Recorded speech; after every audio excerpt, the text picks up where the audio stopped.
Hi, welcome to Control and Compound with Darren Mitchell. I'm your host, Darren Mitchell. With me today is Christina Wyatt, a wealth coach here at Control and Compound Financial. How are you, Christina?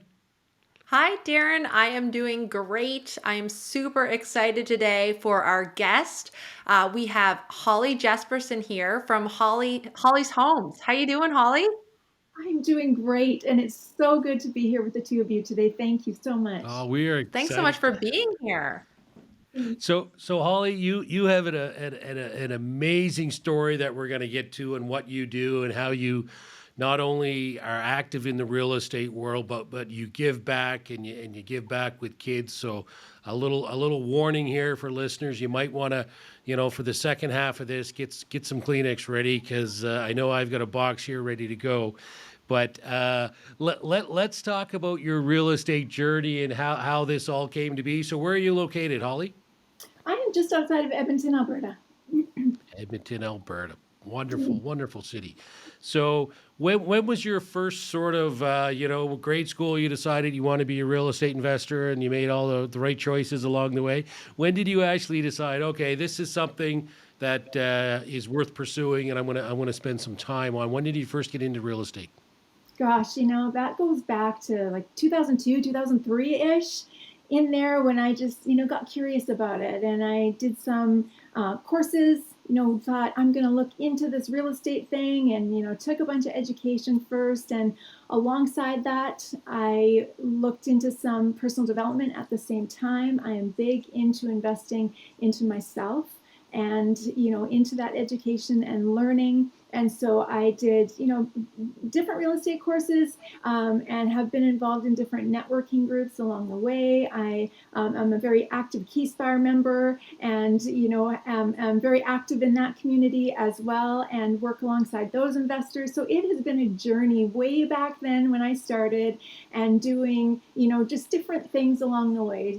Starting out just dipping my toes in the water, did some flips, did some land deals, did some rental conversions, put a suite into a home with my family that are tradespeople largely, and were a part of my team and helped along the way. And that was the beginning, really, of Holly's Homes, was those early years of experience and all that led to for where I am today. I noticed on your website, it seems like you pick your family members based upon what trade they have. What different trades and between your husband, your daughters, your kids, you've got a cousin in that, it's in a business that you use. It's a family affair. It's a prerequisite, and the only trade that isn't represented is a plumber. And as much as we tried to get my youngest daughter to marry a plumber, we'll love them anyway. It's okay. It's okay. Disavowed. She's now disavowed. Uh, Yeah. so tell me. So it was Keyspire you joined, and you learned a bunch from there. Great organization. What was your sort of favorite one of those deals you did? Was it adding the unit, the conversion? Like which one did you enjoy the most, and which one was most profitable? I would say the flip to myself deal that I did. I did a burr before I knew what all the ers were, and did all of that with my family. So we bought a property, really buy and hold, and we took the downstairs and converted it into a legal 2-bed, 1-bath suite. Did 85% of the work ourselves between my daughter and I. I learned all kinds of things. She's a certified Red Seal journeyman carpenter, and she's also an instructor at NAPE and teaches the Women Building Futures program there. So she was great enough to take mom on board and teach me some of the things as well. So I was very grateful. That's awesome. And you talk about investing in yourself. That's like both Christina and I perked up there. We're big believers. You want to be rich, do what the rich people do, invest in yourself, a business, and real estate. And you've got all three. What other than Keyspire, what were some of the best personal development courses that you've taken through the years that have impacted you the most? Oh, I think it's so vitally important that I have been doing this for years and investing in mastermind groups, investing in, wherever I can learn, I'm all about learning. And so, started really with Jack Canfield in his book, The Success Principles, dove right in, did his Breakthrough to Success, actually became a certified trainer. And so now I am giving back in that capacity as well. Now I am a lead in his mastermind group. So I actually now get to participate, be on the other side, and help to lead and mentor some of these people who are now working their way through the program and learning the different things along the way as well.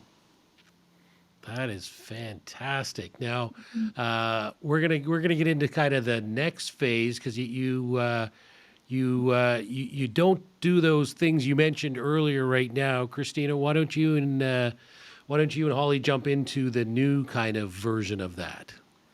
Yeah, so it sounds like you've gotten involved in lots of the different real estate deals, but right now you're into something new, very unique spin on it though, right? It's not, I hadn't heard of it. Well, Airbnb arbitrage, you heard of it, but your spin's definitely different. But can you tell us a little bit about Airbnb arbitrage and how you got into that? I guess, this part of it really is a combination of me and my personal story and my apologies, and who I am. And then, taking my journey and combining it with all that I had learned in my education and my experience in real estate, and coming to that moment with, the economy changing here in Alberta, and really going, what do I do with all of these things? And ask myself some really, deep questions. Who am I here to serve? Why am I doing this? What's the purpose in it? I wanted what I did to matter, and I wanted it to be meaningful. I didn't want my real estate deals to necessarily, be about the money. Money's great, nothing wrong with that. But I wanted to have impact, and I wanted, to make sure that I was actually making a difference in other people's lives along the way. And so I, had gotten to that point of just really going, who am I here to serve? And I realized then that, really people just like me. I had been on a journey my whole life with medical stuff going on that I was trying to get to the bottom of and try to figure out what was happening. And I had no answers.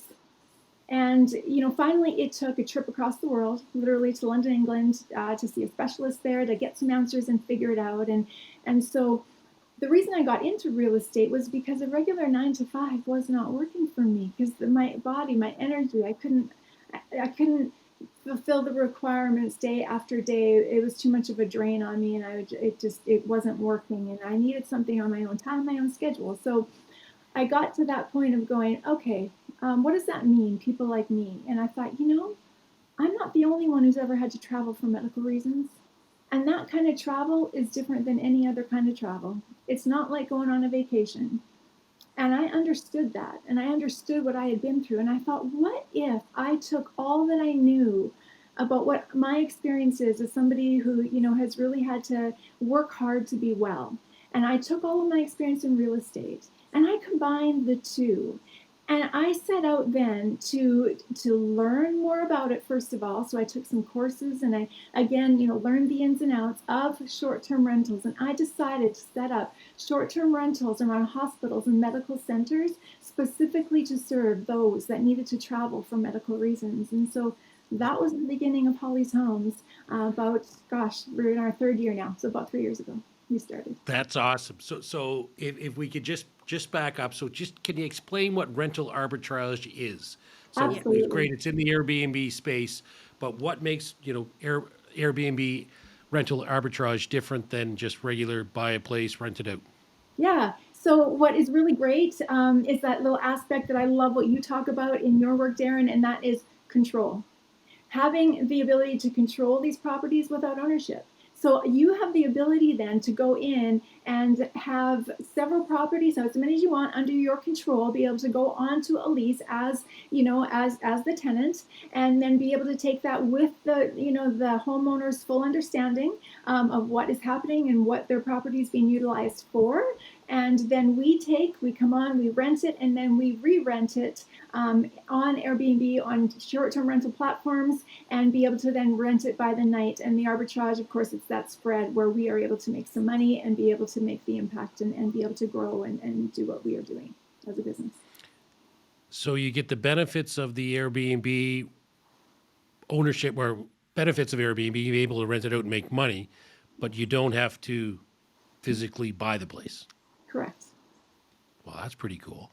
Now, you still have to furnish the place? Yes. Yeah, so you have to furnish it. And how did you learn this just through trial and error, or did you take a course specifically on the Airbnb arbitrage? Oh, I took a couple. I flew down to Texas for one of them, and I took several different I guess, mastermind groups as well along the way, but courses specifically. One was in Texas, and then another one through a gentleman in the States to learn. Absolutely, lots to learn in this space. And I was doing that before a lot of people really had even, heard much about it. And so I wanted to make sure that I was learning it and knew all the ins and outs before I kind of got in over my head. Okay, so you rent a place with the landlord's consent, you turn around, you furnish it, and then you rent it on Airbnb, and any revenue minus all the expenses goes to you. Now, what's your twist on it? Well, my twist is just that who I serve, in that, these are for people that are there to stay because they're on a medical journey. And so I am serving kids that need heart transplants. I'm serving, kids that, are there for various reasons, and their families. We're there to serve, all of them. The stories that we've got, we've had people from literally all over Canada at this point that have, stayed in our homes, that have had, there's been brain tumors, there's been preemie babies, there's been, if these walls could talk. And at some point I hoped that I can, through a book, to be able to capture these stories. For now, they're on, different blog posts on my website. But it's incredible to hear the difference a home can make near a hospital to a family that is in crisis. So, for instance, just speaking of the one with the preemie baby, they were told that even though they lived 45 minutes away, they said, please be closer. They knew that baby that was born at 23 weeks gestation, really there wasn't, it wasn't looking that great. And they were very, realistic, very, open about the circumstances with this baby. And so they wanted the time that child was alive and was, there needing medical attention, that the parents could be close by. This was through COVID. There wasn't a lot of ability to be right in the hospital. And so I am so grateful, and so is this family, that they found a home to stay in, to call home during that time, so that they could be there and could be as close as possible during this time. And, when that call did come, and, these are hard stories, but it's the reality of it. And when that call came, that family was able to be there because they were minutes away from the hospital. They were able to be there holding their baby with their other precious little one there and get family pictures. They had time to say goodbye. They had time for those meaningful moments that matter. And all of that was just because, we had investors that helped us to furnish these homes. We were able to set up, we have investors who believed in us and said, hey, we've got a home here. We would love for your mission to be a part of this. And all of that happened together. And now that is the way that we're able to impact and serve these families. I think that's so amazing. Like, when I heard that story, there's so many people out there that can resonate. Like, I know myself, when my son was born, he spent the first couple months in the IWK hospital here in Halifax, and kind of in the same situation where you've got about 45 minutes drive in, and they had the Ronald McDonald house there for some of the families that were farther away, but it was filled, right? And that was long before COVID, where you didn't have, you needed that space between families and stuff. So having those places available to these families, I know from experience how much that must mean to somebody. Now I know you've got, so for you, you've got a couple, when you're looking for real estate investors and real estate places, you've got to be close from the sounds of it, right? So when you pick the places that you're investing in, that you're working with, they've got to be how far away from the hospital, you had said? Yeah, 9 minutes is ideal. So 9 minutes or less is ideal. And I didn't just come up with that. That actually came early on in all of my research that I was doing. I met this mom who had a daughter who needed a heart transplant. And I heard this mom's story, and I absolutely needed to connect with her, and we did connect. And I initially told you 1.5 years. I was mistaken. I went back and re-listened. She stayed with her family at Ronald McDonald House for a period of 2.5 years. Oh, 2.5 years. And, not because she wanted to, but because there was no other choices, because she understood she was taking, somebody's spot, that there was a need. And she really didn't mean for it to be long term. Nobody means for these situations to happen. But in a case like this, what do you do? What are your options? You can't sign a lease. You don't know when that phone call is going to come. How do you do this when your job, your home is all in another city? In this case, her husband had a job, they had a home in Calgary, and her daughter's doctor was here in Edmonton at the Stollery. So, it's just that time where you're in flux. Well, who's going to offer you a lease when you're like, I don't know. I might need it a month. I might need it a week. I don't know. Right? It might be 6 months. It might be 2 more years. I don't know. That's a really hard place to be in. so you have a child that needs an organ transplant, and they say, we don't know when it'll be, but always be within 9 minutes of the hospital. Is that the direction? And that's right. So this mom had told me when Wow. she heard what my mission was and what my idea was, because at the beginning then it was an idea, and I was getting the research and figuring out how I had an idea how big of a need it was. I wasn't even close to actually the enormity of how big of a need it truly is. And when she heard this, she reached across, literally right across. She gave me the biggest hug, and she said, through tears, she said, "You have no idea. You have no idea what these families go through." And she began to tell me how she was told she needed to be within a 9-minute radius at all times with her daughter, because if an emergency happened and her daughter needed support, that was the amount of time that they had in order to keep her. So the ambulance to pick her up and get her there and keep her alive, it was 9 minutes. They said, don't be any farther away than that. Wow. Wow. So now, fortunately, I guess most the major children's hospitals would be in a downtown location. So there's going to be grocery stores and pharmacies and movie theaters and that kind of stuff. So, you're not going to be living in a bubble. Well, you'll be living in a 9-minute bubble, but you won't be living in a remote town where there's nothing else to do. So at least there's that. Well, yeah, and you also said that you can offer them that flexibility. So when you're setting these up, are you putting them on are they able to rent them on an Airbnb like you typically would, or can they come to you for contracts so they're flexible? How can they arrange, for a family to get in touch with you to be able to get them in a place where they need to be? Yeah, so we do it both ways. So people typically find us on Airbnb because they're looking for those location searches. So typically that's how they will find us. However, we also can be found outside and through contacts through the hospital, because we do try to make contact with the hospital, make them aware that this home is in the area, and give them brochures and different things. So however they find us, we are open to be able to work with them, work with their time frame, understand that, it may change from what the doctors have told them. Quite often, we've had cases where somebody's cancer treatment, for instance, goes a lot longer than they first anticipated. We've had the opposite. where someone says, you know what, you're doing much better than we ever thought you would. You can go home sooner. And in our case, we have the ability to be super flexible with them, work with them, communicate with them, and do whatever it is that needs doing and be able to offer them the best solution for the situation they're in. So with that flexibility, you must have several units that you can shift people around. Because if somebody books something for 3 months from now and somebody staying there has to extend it, you have that ability to have several places so you can move people around.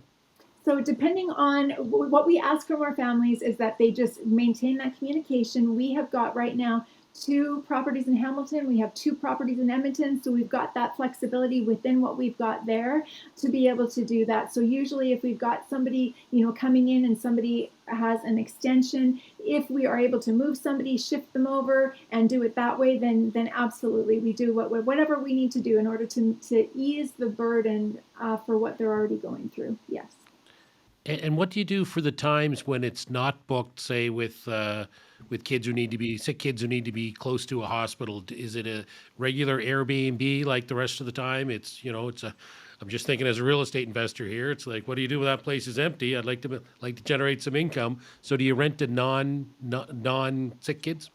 We do, yes. And we are very clear and full disclosure up front when I'm working with the homeowners. And, we say that as much as we are here to serve, it's also a business and we need to keep the money coming in. And so first priority is given to our medical stays always. If I happen to have room and somebody wants to book in, yep, I will allow somebody else to come in, full screening, all of that happens always, with a part of the process. And then, again, that flexibility, but always it is the medical stays that have full precedence. Okay. And I just want to be clear, you're not, this definitely is not a replacement for Ronald McDonald House. I mean, Ronald McDonald House is an incredible thing. It's complementary to Ronald McDonald is a wonderful spot for a few nights, but it's still sort of a community living, isn't it, at the Ronald McDonald House?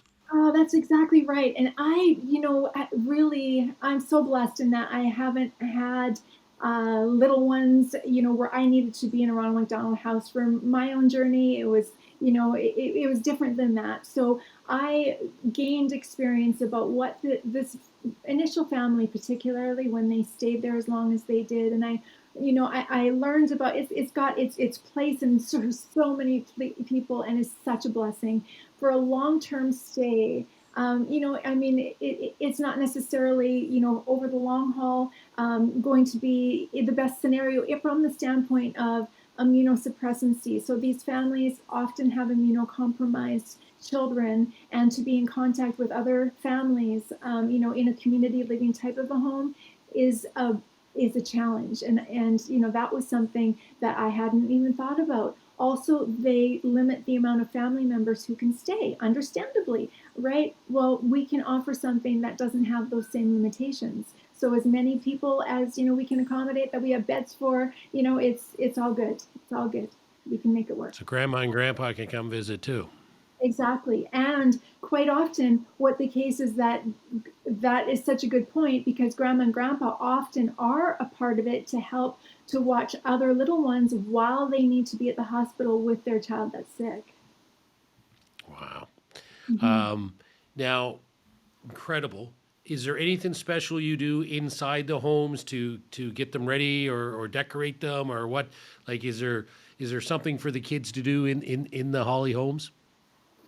It's so funny because I just had a guest reach out to me, and it was in her review. She had left comments about, wow, like Holly thought of everything. And by no means do I, but it met her needs in the way that, that surpassed her expectations. And that's really what we try to do, is just surpass expectations. And in that case, it means that in all of my homes, I have a pack and play. I have got high chairs. I have got a little bin of toys. I've got just little things that, can help help with those little ones, because their lives have really been disrupted enough through all of this and all that is going on. We try to make it, as homey as we can.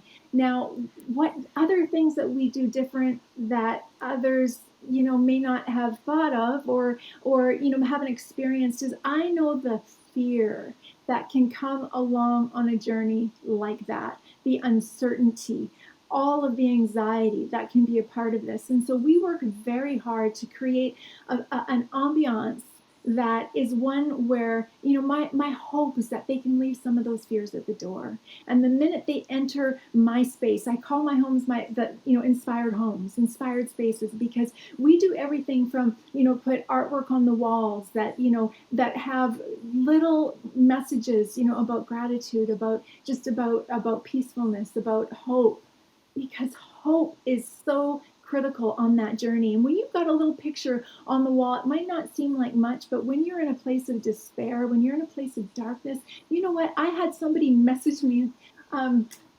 She actually was in a refugee situation coming across with 3 little ones. And I remember she just needed a one-night stay. Literally, they were fleeing for their lives. And they needed a place of refuge. And she stayed with me, and she messaged me, and she said, Holly, I just have to ask you something. First of all, where did you get the artwork? And she said, there's quotes on the wall that I just can't get enough of. And second of all, I need to tell you, she said, that I had to wake up my 3 girls. They were in the most peaceful, deep sleep that they have not had in as long as I can remember. It meant that much to her, that it was just a space. She just felt at rest. She felt peace. And we work very hard behind the scenes and little nuances that we set up just for that ambiance that people might notice or might not, but it's there on a very subliminal basis, those things that you kind of can forget to do along the way. You can forget to dream again. And we have little signs that say dream, that say hope, that say inspire, things like that just they see that, and whether it resonates with them or whether they're aware of that difference that makes or not. I've had many people comment on they are aware of the difference that made for them.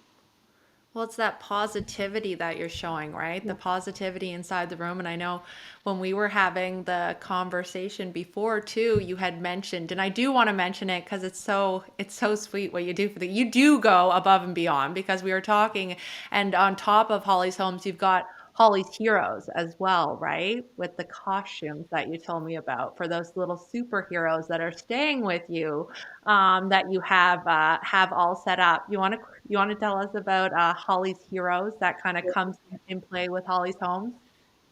Sure. In all the work I've done with personal development, I've really learned the critical importance of your mindset. It is so important. The space that between your ears, is determinant of much of your physical condition, whether you are aware of it or not. And so with children especially, I did some research and found out that these children, when they get sick, when they can pretend, the power of that pretend, there's that mind-body connection, and it's a very powerful connection. And this actually came about because we partner with another nonprofit, and we grant wishes to some very deserving individuals that are faced with a life-threatening illness or injury. And I had a situation where a family was, we were nominating them for a wish because they had a 4-year-old girl with leukemia. Now, this little girl, we were asking her, if you could be anything, if you could do anything, what would it be? And we all had a little chuckle because she's 4. Her dream was to be a princess. She wanted to be a princess for a day. That was her thing. And so the mom and I, through various conversations, I just mentioned to her, I said, what if you allowed her to be that princess for her chemo? For her chemo treatments. How is she right now? And she said, oh, they're awful. Like, she cries, she dreads them. It's an awful experience. It tears my heart out every time. And I said, what if you allowed her to be that princess and just wear a princess costume? Well, this mom messaged me and she said, Holly, the most incredible thing is happening. She said her daughter used to sit on the stairs. The last thing they would do, the mom had 3 little ones. So the last thing she would do is before they went out the doors, this little girl used to stroke her hair. because the mom would brush all their hair before they went out the door. And this leukemia, of course, had taken the girl's hair, the medications and whatnot. So she now had her bald little head, beautiful bald little head, and the mom offered her this ability to said, okay, what if you went to your chemo as a princess? And she chose Princess Rapunzel and was over the moon to be a princess. And she chose Rapunzel because of the hair. She got that little wig on, and she was just sitting there, just this braid, just stroking this braid. And so the mom said the difference that made in this child's life, she began to circle the treatment days on her calendar. Instead of dreading it, she was now looking forward to it. They got to the hospital, and this sick little girl, you would never know it, because she now started to run down the hallways of the hospital. And the mom was saying, whoa, don't run, and all of that, because now she was a princess. She walked into that hospital, and they put Princess Rapunzel onto that little girl's wristband. The doctors and nurses all bought into it, and they're like, oh, Rapunzel is here. And it totally transformed that little girl. Her disposition, she walked taller, she stood higher. And I'm telling you the difference that it made. So that mom said to me, after she began to see the power of this, she said to me, if only I had more costumes, she's going to grow out of this one. And I went, oh, wait a minute.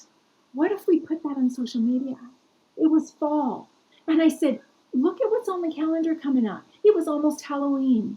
I said, I bet you there's a lot of moms out there that would be very happy to repurpose their child's Halloween costume. So she did. She put a post out there on social media, and she got 100 costumes sent to her from across Canada. And this little girl now has a tickle trunk of every costume that she could ever wish for, hope for, dream for, that she began to be able to play and exchange them and just have a ball with it. And that was the beginning of my Holly's Heroes program, where I offer costumes, superheroes for boys and princesses for girls. And, we've had some donations in kind to be able to offer some of these costumes. We're always looking for more, but that is something that was the beginning of my Holly's Heroes program. And I'm very happy to say that girl is now in total and complete remission. Oh my gosh. That's an Well, amazing. I get something in my eye here, Oh. just keeps watering. But oh man, well, you're a better person than we are. So what you do is just amazing. And that all came out of a stay. They stayed in one of my homes. And so, I saw the need and asked them if they would mind if I, nominated them for a wish, and they got a wish. So not only did this all come out of it, she also got a wish granted to actually be a part of being a princess for a day, with a whole thing that ensued with all of that. Dance, go on stage, sing and dance with real life adults, princes and princesses. And she had a whole day experience with that as well. That's incredible. So we've got to switch topics here, because I think I'm gonna tear up too much talk. So let's totally switch from in the sense that, all right, so you run it as a business and give back, obviously continue to give back in many ways, and you do just absolutely phenomenal work.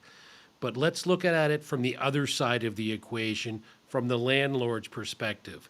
Now, if I'm a landlord, if I own a property, why would I rent to someone that's going to rent it out on Airbnb? Like, why would I want to rent to the Airbnb person versus a monthly rent?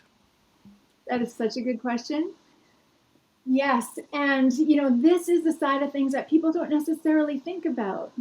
When I first got started in this, I had put a post out after I did all of my research and different things. I put a post out, and it was Keyspire members that, responded to this. And there were 2 members that said, Holly, we bought a home specifically for what you're doing, but we didn't know how. We wanted to serve traveling nurses, different medical doctors that were coming through on rotation, different things, but we didn't know how. and you're already doing it. You come ready made. You come with the business plan all done. And so for them, they're in Ontario, and the landlord tenant act there, is, we all know, it's a little different than it is here in Alberta. And the tenants have a lot more rights than here, and where they call it the wild wild west, apparently. And so in Ontario, that he shared with me the nightmare experience that he had with tenants and what he was going through. And oh my gosh, I felt so bad for him, and the different things he'd experienced as a tenant. And the thing is that you're locked in as a tenant, as a landlord, when you get a tenant that you're like, okay, check the box, they move in. What if it's less than ideal? Well, the great thing is, if I have a guest who's less than ideal, in a couple of days, they're gone. So, it is what it is, but you learn from it, and they're gone, and we move on, and carry on to serve other people. There's considerable perks with being able to do this. The amount that we clean our homes is second to none. Our business depends on it. So you don't have to worry about these homes going into a state of disrepair, right? That is not going to happen, because then my business wouldn't be here. So it's imperative that we have a superior quality of cleanliness and upkeep in these homes. They're in good hands, that they will be cared for, they'll be taken care of, and it will show in the often these homes get cleaned, sometimes 2 and 3 times a week, and I mean clean, right? Clean. So you have no concern there from a homeowner's standpoint. That is that's what's required from us as a business.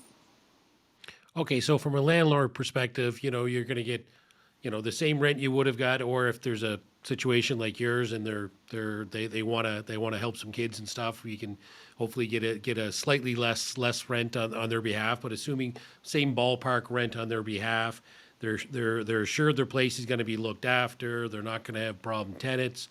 And what about them getting paid? Like, is it the same? Like, you're on the hook as the person who signs the lease, so they're going to get paid every month, regardless if you rent it out 4 nights or 14 nights or 29 nights. The landlord gets paid every month. Absolutely, and that's the guarantee they have, right? It's like, I'm like any other tenant. That rent is going to come in on time every time. They get paid regardless.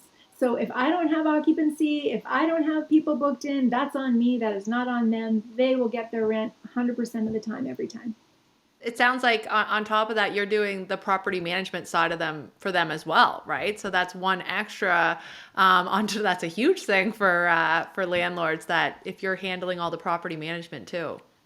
Absolutely. Yes, that's something that, we tell them when we're talking about, rent and different things, and figuring out, bottom lines, that they can take that item off of their to-do list. That is not a cost for them. They don't have to pay for that property management. It comes with us as a part of what we do there.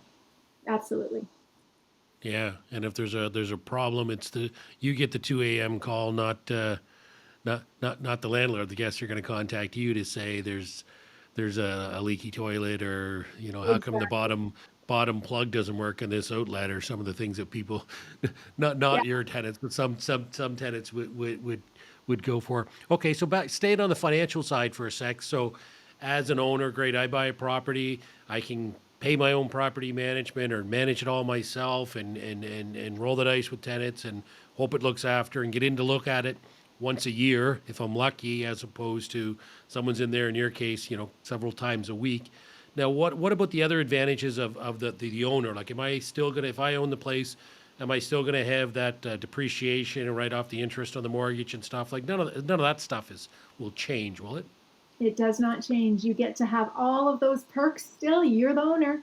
So you absolutely still get to have that full appreciation, all of those different things that you would with any other tenant. Absolutely. So it's almost like, wow, there's no downside for the landlord financially. There's upsides, all kinds of upsides when they fully understand it, and then you throw in the mix helping sick kids. Holly, I'm surprised people aren't lined up outside your home waiting to offer you properties, because And I will be honest, Darren, I have actually learned to be very careful with how much I even in the past have shared, because I know I need to be ready. So I've been very deliberate in my growth. I've been very careful with, word going out, because that was my experience. As soon as I put that post out to Keyspire members, they're amazing. They're action takers. And boy, you better believe that my phone was ringing and things were happening. And so I need to be ready for when that growth comes in. And, I've been very, very deliberate and very careful with all of this. And I'm very grateful that COVID came out of the blue, and you all know how it hit the hospitality industry. And I'm in the hospitality industry. And I tell anybody else that is, interested, they hear what I'm doing, they hear about Airbnb, they go, oh, by selling by the piece instead of by the whole, there's got to be bigger money in me for that. And I tell people, yes, there is. And be aware, the minute you step into that space, you're now in the hospitality industry. So be prepared for that, right? And all that goes with, you're working with people now. It's not just your tenants. It's very much a business. And so through COVID, we were busier than ever. People still get sick. Through all that was happening, there were still preterm pregnancies. There was still cancer going on. There were still surgeries that needed to happen. There were still all accidents and injuries that were going on. And so that was all still a part of things, while all of that was happening as well. Wow. Christy, anything to add before we wrap up? Yeah, I just want to ask, how can real estate investors get involved, right? Like if you're at a time now where you're ready, a lot of people are going to hear this, right? So, what can they do? How can they get in touch with you if they have if they've got a rental unit or a spot that is near a hospital, a children's hospital or medical center hospital across Canada, right? Because I know when we talked, you are looking at going right across Canada. How can they get in touch with you? Yes, absolutely. I'm interested in that. They can get in touch with me through my website, hollyshomeawayfromhome.com. All of the information is there. They can look me up. They can take a look at the properties. They can see how it all works. It's all explained there. There's also a contact me page there that is, directly related. They can answer the question about their properties. How many bedrooms? How many bathrooms? What does it look like? How close is it to the hospital? That's all a part of that form that's on my website. Now, keep in mind as well, 9 minutes is ideal, and that's, best case scenario. But often, these cities are very dense. The areas around hospitals are often, the older parts of town. They've been there for a while. So I'm also open. If somebody comes to me and they say, oh, my home is, 15 minutes away, and if it's the right property at the right price point that I can make work, yeah, it's still a yes. So it would still qualify. If everything else is met, it absolutely can still qualify as one of my homes. Wow. Holly, I want to thank you. Like what you do and what you give back, and to be able to combine, real estate and have a business, but at the same time help kids. I hope all kinds of listeners hear this and say, how can I get involved? Because it sounds like it's just an incredible thing you do. I want to thank you. We appreciate it. We appreciate you, and thank you for your time today. Thank you. Seriously, thank you. I so appreciate being on here and being able to share the message of Holly's Homes and make a difference in more people's lives. Thank you so much. Have a great day. You too. Thank you. Thanks for listening. Thanks for watching. Thanks for tuning into this episode. Don't forget to like, subscribe, and hit that bell button so you always know when new content is coming out. For more helpful tips and tricks, visit our Instagram, Facebook, or TikTok pages at Control and Compound. If you want to reach out to us directly or work with us, visit our website at controlandcompound.com. The links are in the show notes below. See you next episode.